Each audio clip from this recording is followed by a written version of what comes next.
ba thì anh câu thiểm mà vẫn hở tệ luôn em em motor chuông khắm lầu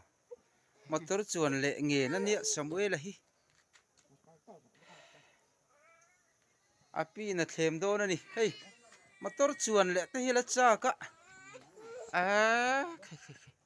lũ lũ tắc tắc anh đi sắm ấy là hi có rồi đấy bây giờ có rồi phone in đôn đi có rồi ê khi cái tiếng túi này là về thôi túi đó bây giờ có rồi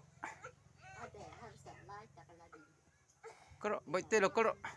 phone in đôn đi có rồi đấy api khăn on rồi rồi đấy bây giờ là có rồi ê khi tiền motor chuồn nó nghiền lắm mày à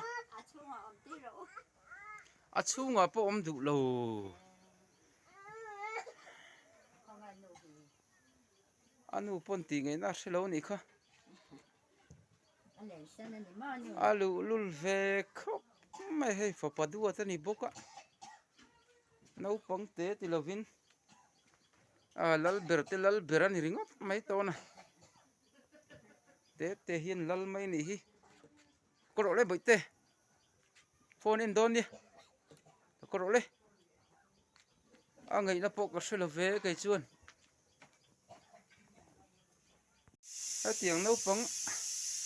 a lul ve de takhi eng tien kol chi ngem ni don le a trap or so mai bok sia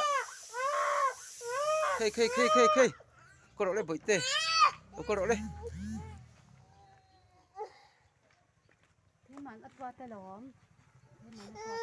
hiền nuôi năn thèm đô nó thèm thì tắc mỏ